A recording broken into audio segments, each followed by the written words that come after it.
trail of the truth for over 40 years. If anything, he's probably the expert. He has spawned most of the researchers you know, such as Zecharia Sitchin and David Icke and so on. He brought them to the public. Jordan has not been credited in half the way that he should be. And I want to do that right here.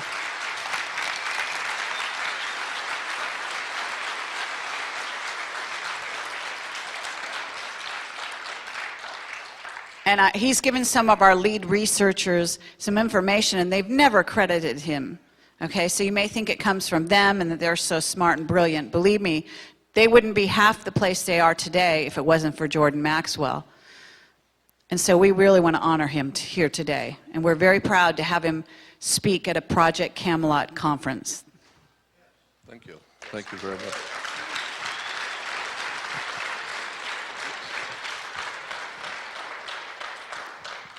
I think the one thing I'd like for you to take away from anything that I say today is this one point, that nothing in this world works the way you think it does. Nothing. The police aren't who you think they are. The sheriff is not who you think he is. Banks do not do what you think they do. Governments don't operate anywhere near the way you think they do. And that's why today, when you look at what's going on in the world today, none of it makes any sense. It's all crazy. It makes no sense at all. Seems very destructive. But actually, in point of fact, you don't know how the system works. It's working perfectly fine. The rich get richer and the poor get poorer. And the people, the masses, are entertained with television and alcohol and drugs, and the wealthy continue to get wealthy, and so it's working perfectly fine once you understand how the world really works, and nothing works the way you think it does. My whole life I have been interested in theology and religion, and that's my real love, and I've spent all of my awakened hours of research throughout the country and throughout the world studying theology and religion, but not to learn from it, but to learn about it. And it's a fascinating story once you see how our religions came into being, and you begin to see things that you've never seen before, and begin to have questions that never occurred to you before. And so that's been my major love. But I also, in the early 80s, very early 80s, came into contact with some people who were experts on government banking. And I was in their company for many years. And I learned how governments work, and it was absolutely astounding to me to see the real truth. It's taken me 48 years to get here tonight, but I'm going to give you a secret that I've learned. I'm going to give this to you for free. This is a secret, and it's a very powerful secret. People will always, financially and in every other way, people will always support what they want to hear. They will not support what they don't want to hear. If you like country music, you're not going to pay $30 for a rap concert. If you like a particular movie star, you're not going to go see somebody else. People will always, if you like a particular kind of food, you're not going to the opposite restaurant. So people will always support what they want to hear. And the one thing around the world that the ancient peoples and anyone who has traveled and dealt with the public, you will find the one thing that people, generally speaking, do not want to hear is the truth. Nobody is happy when they have to be faced with the truth. And so there are some brave people, like maybe you here today, who are at least open to hear something that may conflict with what you believe or what you know, but at least you're truth seekers. That's what I have always been, as a truth seeker.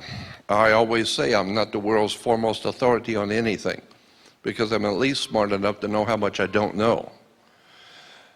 But when you begin to break down how government works, banks work, you begin to see a whole world that you've never known. The word I use is occult. Occult simply means hidden.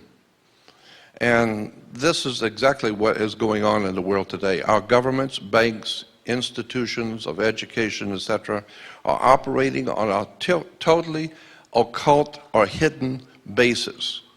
And so what we are told and given to understand is not the truth. Let me give you an example. How many people have heard me lecture or talk about the maritime system of commerce? Okay, so most people at least have heard about the subject. For those of you who haven't, I'll just give you some examples.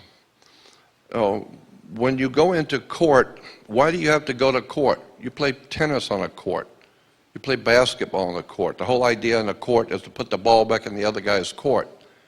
So you have a team of lawyers, and they throw the ball back in the other guy's court, and that team throws the ball back in the other guy's court, and the judge is a referee. And he doesn't care who wins or loses. He's going to get paid anyway. So he wears a black robe.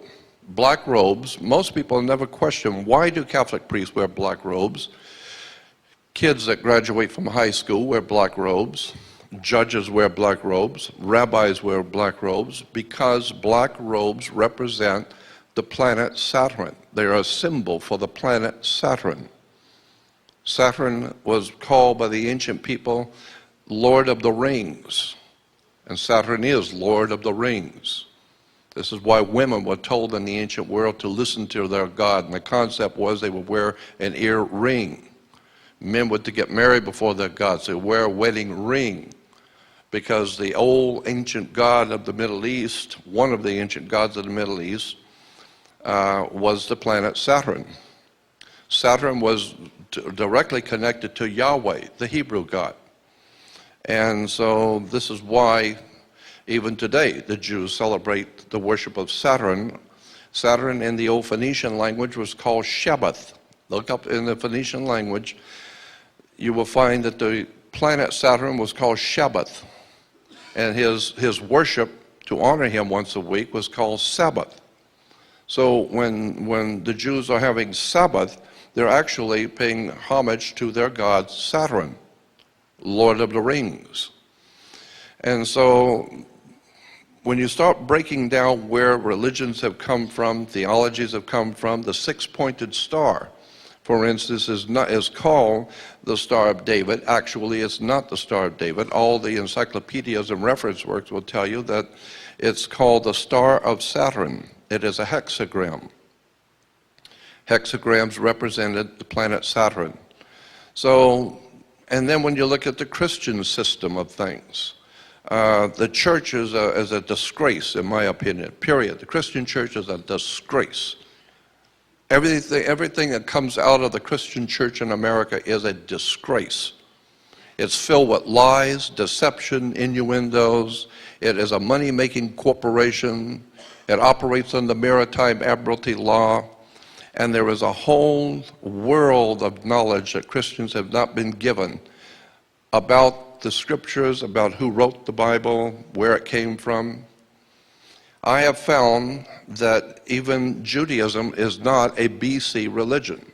It did not exist in the BC. So when we talk about ancient Jerusalem, there was no ancient Israel.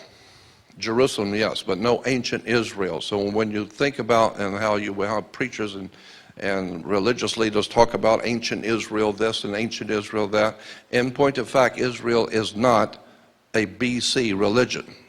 The whole concept of the Old Testament was developed right around the 9th, 10th, and 11th and 12th century AD. So that the Old Testament is not an ancient record of an ancient people. There was no ancient Israel. Two of the greatest scholars, archaeologists in Israel, have written a book called Unearthing the Bible. And these two men, these two archaeologists, are the best and the brightest of the archaeologists in Israel. And in their book, basically, that's what they said. There was no Moses, there was no King Solomon, there was no King David. The entire thing was written probably in the 8th, 9th, and 10th century AD in Europe, developed and ultimately taken. All of that was taken by the Jesuits in the Catholic Church and rewoven into a story and given to us today as an ancient Israel. There was no ancient Israel. Never existed. There was no Moses, there was no King Solomon. Solomon was Sol, Om, On. Sol is Latin for the sun. Om is the Hindu word for the creative force. And On is the name of the sun in Egypt. The Greeks call it Heliopolis, but the Egyptians call the city of the sun On. Go look in a dictionary, look at the word On. It will tell you it's the city of the sun in Egypt. This is why you flip a light switch on, because it was a city of light. So you take Sol, Om, On, the three names of the sun in the ancient esoteric languages, it becomes Sol, Om, On, or Solomon. Even in the ancient Bibles, the old Bibles from the 12th, 13th, and 14th century, in the Bible, it didn't say King David. It kept talking about King Druid. And incidentally, the system of government and laws that we live under today in America and in the Western world is a Druidic system. America is a Druidic country. Canada is Druidic. Like I said, Western civilization is a Druidic establishment. The Druids were a very powerful priesthood in Europe, even before the Roman Empire existed. And they were the attorneys, the lawyers, the religious leaders, the politicians. It was called the Druidic system. And one of the most important symbols in the Druidic system was a magic wand, like Merlin the magician with his magic wand. And orchestra leaders and conductors use a magic wand. That's a Druid symbol. And the Druid symbol of the magic wand was made out of the wood of a holly tree. It's made out of Hollywood. And the entire establishment in Hollywood is a Druidic system. So if you don't understand Druidic symbols, you'll never know what's going on in Hollywood and where they're being financed, who's financing them, and how this stuff really works in relation to government. There's an enormous amount of material out on the web showing pictures from motion pictures from 5, 6, 7 years before 2000, before 9/11, in which 9/11 is in motion pictures. And the original film of Matrix, in the original Matrix movie, the star is giving some kind of an affidavit to sign, which is his identification or something. And the camera zooms in on it for just a moment when he's signing it. But if you stop the film, stop it and back it up and zoom in, you will see the document is about something that is going to happen. It says September 11, 2001. And this was way before September 11, before 9/11. Chris Carter, classic example when I'm talking about Hollywood. Chris Carter, the creator of X-Files. When X-Files ended, Chris Carter, the producer, started a whole new television series called The Lone Gunman. And the very first movie was a lead-off movie for the new television series. And in that movie, that came out right around February or March of 2001. February or March of 2001, Chris Carter's new television show called Lone Gunman was started on Fox television. And in the very first episode, it's talking about how factions within the U.S. government were going to fly 757s into the World Trade Center and lock them down purposely. And in the movie, you're seeing the planes going into the World Trade Center. That was back in, 8 months before it even happened. Chris Carter is telling you something in the movie. And in the movie, they asked, well, why are these people in the government doing it? And one of the guys in government said, because we need to control the Middle East, we need to control the oil flow, We need to have a dominant place in the Middle East so that we can promote wars, which is good for business. But that's in a movie, and it shows the planes going into the World Trade Center. General Electric, about 3 or 4 years before 9/11, General Electric came out with a refrigerator in Italy. And on the face of the refrigerator, painted, were 2 jets flying into the World Trade Center. Shows the World Trade Center and 2 big planes flying into them. And I have many, many pictures from Hollywood showing 9/11 jets flying into the World Trade Center. So all I'm saying is that Hollywood knows what's going on. And this whole thing is being orchestrated from behind the scenes to knock down the World Trade Center. I mean, and the day it happened, I became so depressed, I just dropped out of speaking. I no longer toured, I no longer did radio, I no longer talked to anyone, and I've been out of commission for many years because 9/11 just shut me down. As far as I was concerned, I was through with America. I'm through with all of it. Because in any country that can buy 3 high-rises falling down into dust and not ask any questions about that, I just gave up. I thought,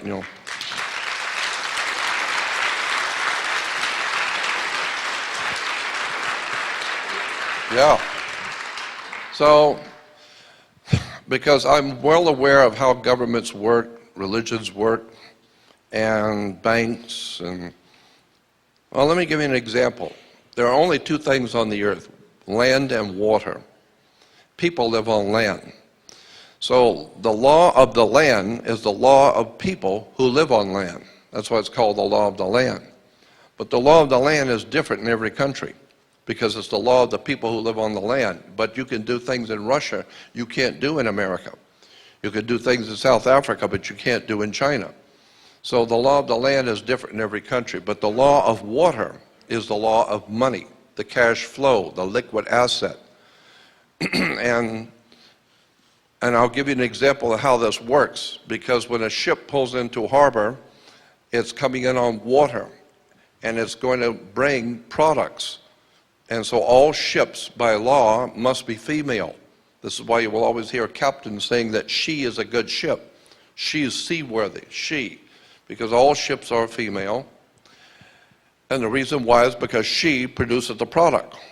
And when a ship pulls into harbor, it parks at the dock, and each piece coming off the ship has to have a certificate of manifest. And the ship where it sits is in its berth. So when you were born, you came out of your mother's water. So you have to have a birth certificate, and it's signed by the dock. And if you drop the car or the television, it's a stillborn, so you have to have a death certificate. So your body, as a matter of fact, your body is a security on the New York Stock Exchange.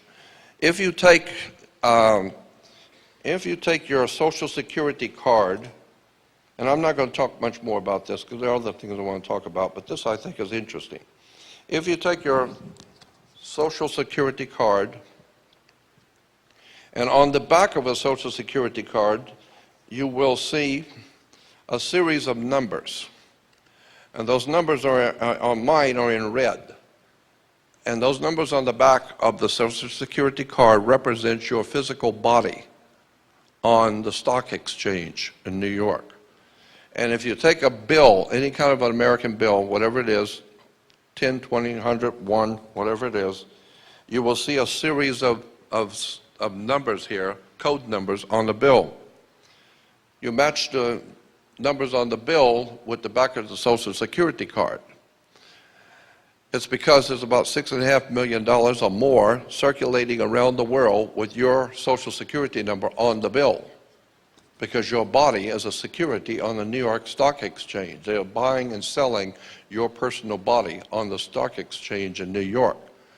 And most people don't understand any of this and have no idea what I'm talking about, but it's the way banks work. And so I have discovered also that banks and government are basically based on religion. Religion is at the bottom of all of this.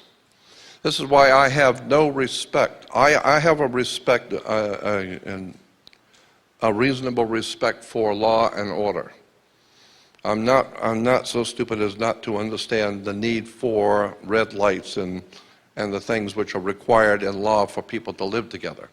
But I have no respect for religion, government, banking, and especially educational institutions, because I know who finances these organizations.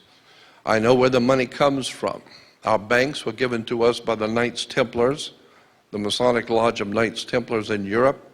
Our educational institutions, universities and colleges, were given to us by the Masonic Order coming out of Rome.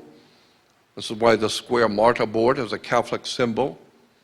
And Jews, how many Jews know that when you wear a yarmulke, that's not Jewish, it's Roman? That's why the Pope wears a yarmulke. That's why the cardinals wear the yarmulke. It's a Roman symbol, it's not Jewish. The Jews were told to wear the yarmulke to show subjection to Rome. And they got so used to using it, they think it's a Jewish symbol. It's not Jewish, it's Roman. And of course, there's another thing that bothers me too when it comes to religion. There is a world of difference between Jewish and being anti-Semitic and anti-Jewish. It doesn't mean the same thing at all. So when you hear someone use the term anti-Semitic, just remember that there's 4 kinds of Semitic: North, East, South, and West Semitic. And there are 13 different races of people in the world that are Semitic. Arabs are Semitic. So when you say someone's anti-Semitic, it means that they are against 13 races of people in the world, 13 nations. So when somebody says something about Jewish, it's anti-Jewish, not anti-Semitic. So it's just a small point, but it's big with me because people use terms and they use the wrong terms and don't understand what they're saying. Religion, government, educational institutions. I have found that so many people willingly, and as I said last night on this forum, so many people willingly bend themselves to what their masters want from them. What your masters want is for you to be in compliance, for you to think what they have told you to think. I've been behind the cameras in national television studios and watched network news people doing their job. And what most people do not realize is on the nightly news from the networks, when you see the newsman talking directly to you, he's talking right into the camera, giving you the news. In point of fact, that's not what's happening. There is a big box, a large box with a television screen on the bottom, and there is a glass, a clear glass on an angle. And the television, and there's a guy sitting off the side typing, or it's already typed, to telling the newsman what to say, word for word. And so the television screen is hitting this glass and is reflecting straight out so that the newsman can sit right there and look directly into the camera and read the news. And so he's just reading what somebody else wrote. And that guy wrote it because the boss told him what to write. And so the news is nothing more than what somebody on higher up wants you to believe. So that's why I have no respect for the news. I don't watch television. I'm not interested in Hollywood or movies as such, but there is a lot of interesting stuff in movies. Government, again, I say, it's just my belief, I believe government boils down to the war between the Crips and the Bloods. But that's all it is. It's just one gang is superior to another gang. Unless, of course, that other gang gets a little more money and gets a little bit more vicious. Now they take over town, and so it's a war between gangs, because after all, when it's all boiled down, it boils down to one thing. We're all human. And humans, like Martin Luther King said, people are organizations. Martin Luther King said, organizations are a lot more naughtier than individuals. Individuals can be bad and corrupt. But when you get a whole bunch of individuals bad and corrupt, and they're wearing uniforms, and wearing badges, now you've got a gang. And the police department even have said that. You know, they tell me things like that. Yeah, we're the biggest gang in town. We're legal. We can do whatever we want. So I understood a long time ago that government is simply gang warfare. Who's going to run this town? Well, what family in the mob is going to run this area of the town? So that's why I have no respect for government, banking, or any of the rest of it. I could go on about so many different things that I'm interested in. Again, like I said, religion is a big thing with me. I believe that in the New Testament, the story about Jesus in the New Testament, it's just my opinion, but I believe that that story is a encoded message. It's a metaphor. It does not represent history as such, but it is a very powerful encoded story. And if you understand the symbols and the words that are used in the New Testament in the story of Jesus, and understand that the entire story is a metaphor, you read between the lines and begin to see that there's symbols and ideas are being expressed, and you didn't even see it. A classic example is, why did Judas go out and kiss Jesus? Just an example. In the Bible, we're told that Judas went out and kissed Jesus. And Christians will tell you, well, the reason why he did that was to identify him so that he could be arrested. No. Logic alone would tell you that's incorrect, because Jesus would not have been living in the south side of Chicago or in the north end of New York. You know, he would have been living in a little Mickey Mouse little village, and probably 300 people there at most, 15 minutes to 20 minutes to walk across the whole town. And, you know, so how could he be hiding? Who would be so stupid as not to know who he is? He's sitting out there in the garden with his followers. So what do you need to go out and kiss him for, to identify? Well, that's not what the Bible says. It doesn't say he went out to identify. It says Judas went out and kissed Jesus to betray him, not identify. This is why the mafia, when you're going to be killed, they give you the kiss of death. Because in the ancient world, in the Middle East, when a scorpion bites you, it leaves 2 cuts on your skin, and those 2 cuts look just like human lips. So the ancient people said, you've been given the kiss of death. And this is why when the mob's going to whack you, they give you the kiss of death, right? It's because of the scorpion is a backbiter. Jesus represents in the story a symbol. It's a metaphor. And Jesus is a metaphor for the sun. And so boiling it down, Christianity is sun worship based on astrology. Because nobody owns the sun. Africans don't own it. And we don't own the sun. So obviously the sun belongs to God. So it's God's sun. And he's the light of the world. Of course the sun's the light of the world. What else lights the world if it's not the sun? And he has 12 helpers. Of course, the 12 signs of the zodiac, the 12 months of the year. He is our risen Savior. Of course, it rises every morning about 5:30. And the sun is your Savior. If it don't come up, we're dead. So once you start breaking down the symbols in the New Testament, you begin to see that Christianity is basically astrology and sun worship. But it has been so well hidden and so cleverly disguised. And once you start breaking it down and reading the whole story, it becomes overwhelmingly obvious this is what we're talking about. He has a virgin birth. He's born of a virgin, of course. Virgin birth because one of the constellations of the zodiac is Virgo, Virgo the Virgin. Let me give you an example of how this works. On the first day of summer, the very first day of summer, the sun is as high in the northern hemisphere as it's going to go. It doesn't go any further north.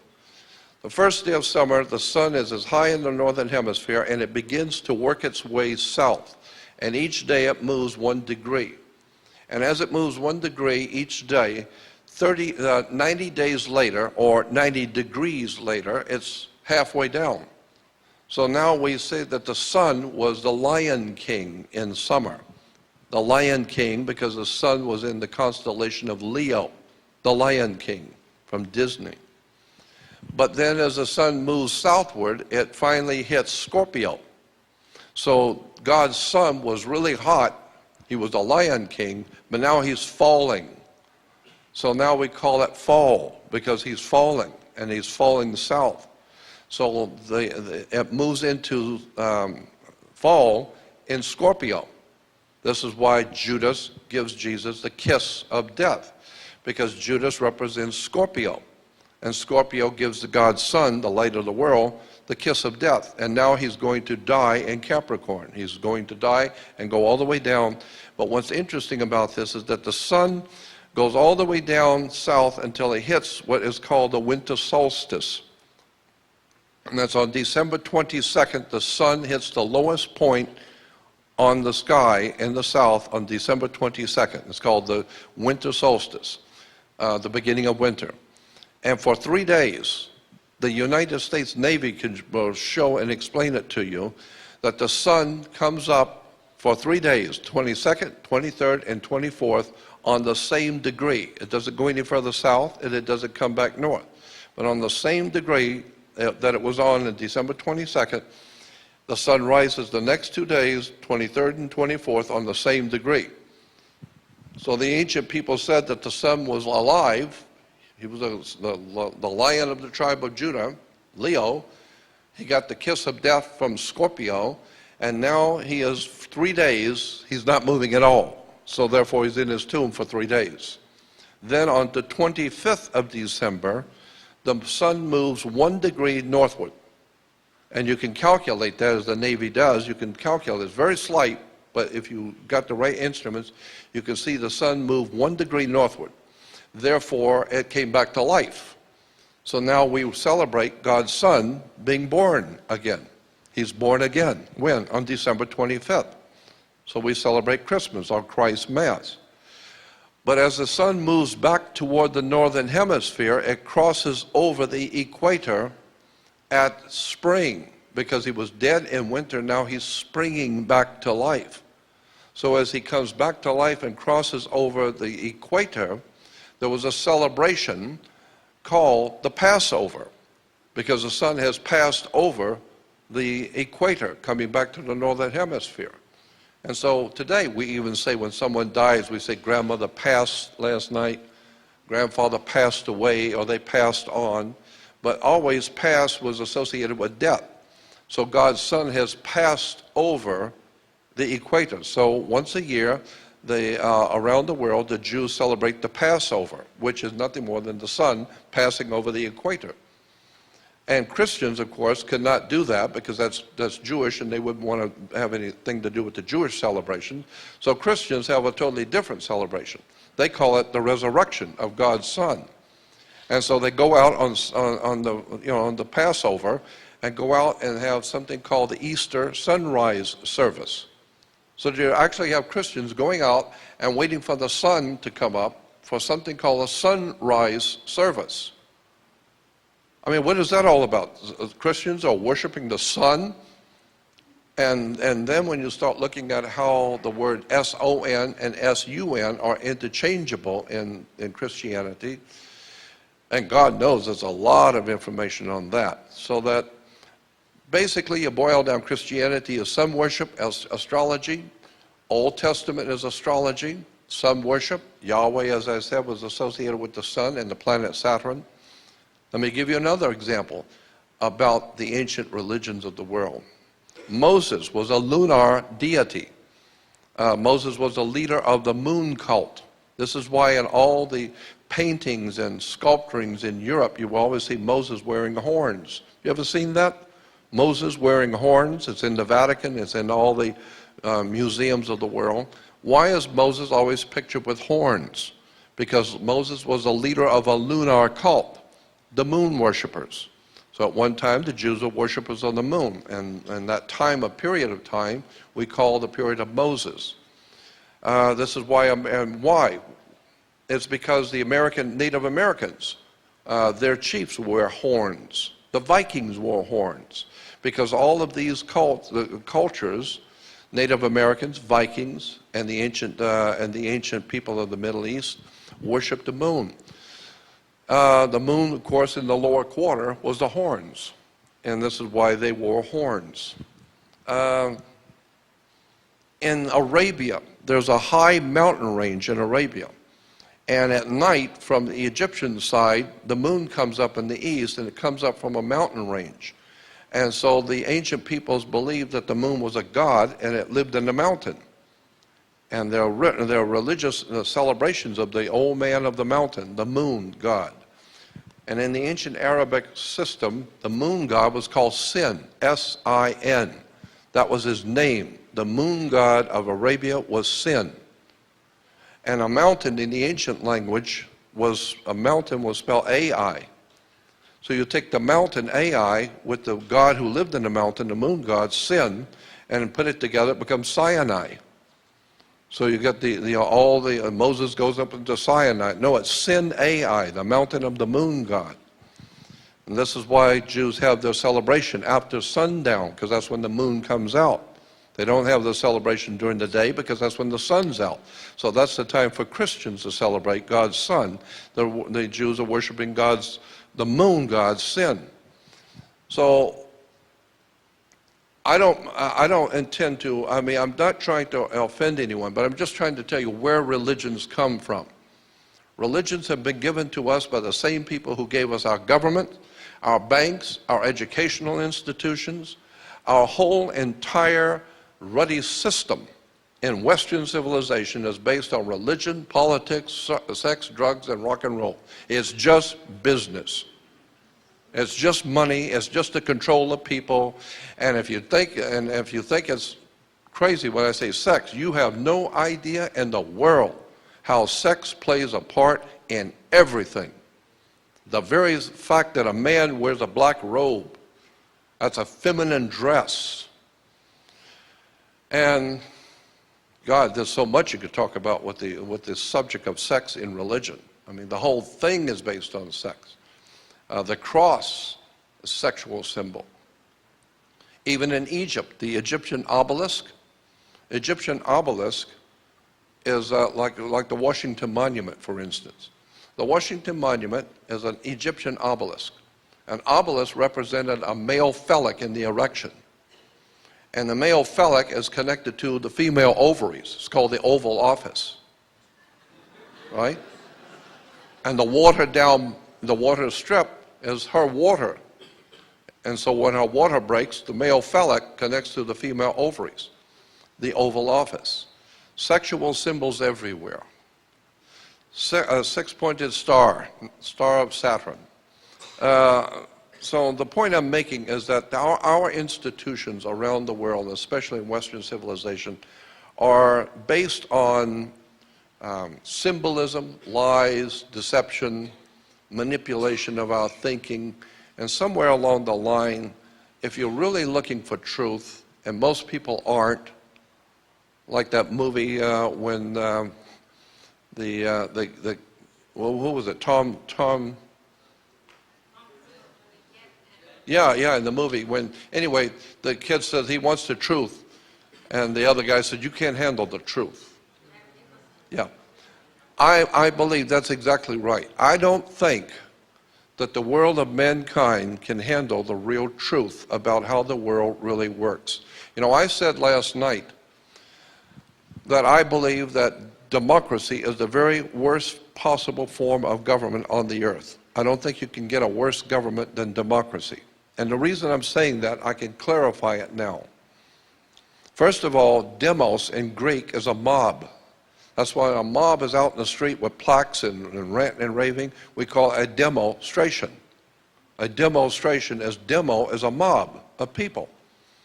And so democracy is the rule. So the rule of the mob is democracy. True democracy is 45 whites hanging one black. That's democracy. We all voted, and one guy's got to die. We all voted. It's democracy.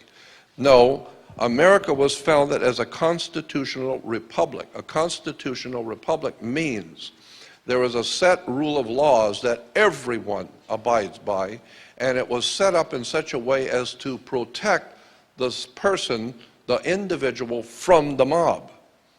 Because, you know, down south where I come from, the Ku Klux Klan, they can pick out anybody they want, and there's 45 of them, and they take you out and hang you. And who's going to say anything? It was a democracy. We all voted, and therefore it must be legal. No. America was set up as a constitutional republic, which means the Constitution was a law, and everyone, no matter who is in the country, had to abide by the law, and it protected you as an individual. The biggest problem with a democracy is very simple if you just think about it. Democracy means mob rule. It doesn't matter what the law says, and incidentally, I want to throw this out to you. We hear all the time that America is a land of laws. We are a country based on law. In point of fact, that is not true. In point of fact, it is just the opposite. America is the most lawless country on the earth, period. There is no law in America. Think about that, what I just told you. There is no law in America. What we have here is whatever the judge says it is. And whatever the judge says it is, that's what the law is. If you go to a different court and the different judge with the same identical information, facts and figures, will maybe give a different verdict. Well, that's what the law is. That's the law. No, it's not the law. It's what that guy said. I learned all of this when I was in traveling around, going to the different churches and different cults. Jehovah's Witnesses are a classic example. I could use the Mormons as a classic example. I could use any of these churches as a classic example of what I'm talking about. There is no set law in any religious organization, in the church or any cult or any group or any political group. It's whatever the boss in that particular group says it is, that's what the law is. And so even in Jehovah's Witnesses, they will have the elder in that church will tell you, well, here's what the Bible says and here's what the law is. Now, if you go to a different one, and he was like, no, that guy's full of bull. Here's what the real thing is. Here's the real. And then you understand it doesn't matter where you go in any Mormon church, any Seventh-day Adventist church, any Christadelphian, any Worldwide Church of God, any cult, any rabbi, any synagogue, it doesn't matter. Whoever is in charge of that one particular church where you are, that's the law. And that's exactly what's going on in America. It doesn't matter what the actual law books say. You cannot go into a court in this country and win on the basis of facts. That is the facts of life. You cannot win in a court in America on the basis of facts, period.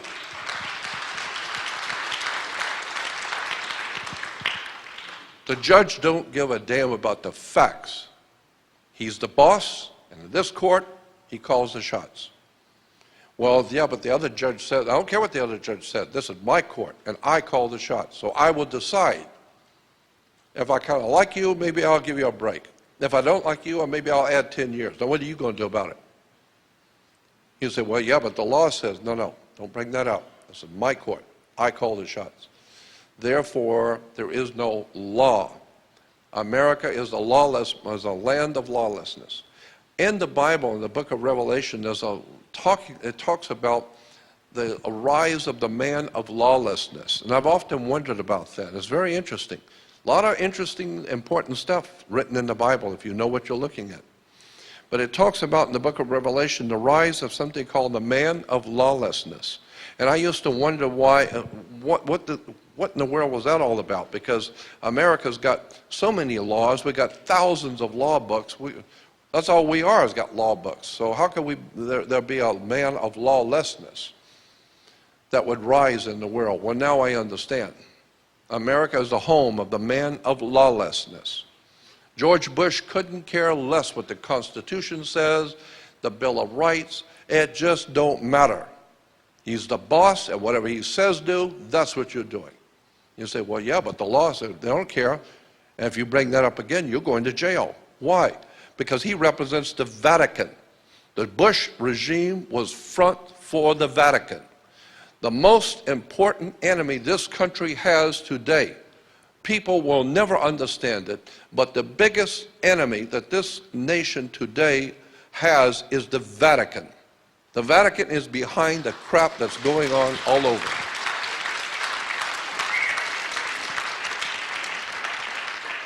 What do you think the founding fathers, whatever we call them, the founding fathers, where did they come from?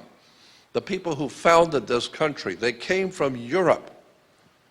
Well, for 2,500 years, Rome, under the Caesars of Rome, and then after the fall of the Caesars in the 4th century, and with the coming of the Vatican in the 5th century, all of Europe has been dominated for over 2,500 years by Rome. And Europe has dominated the world for 2,500 years.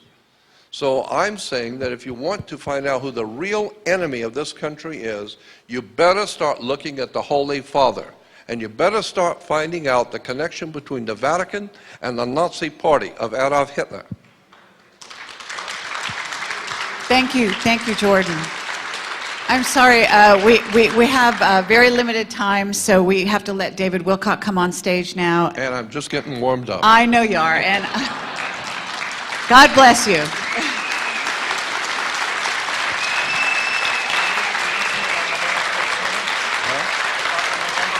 That's right. Yes, stand up for this man.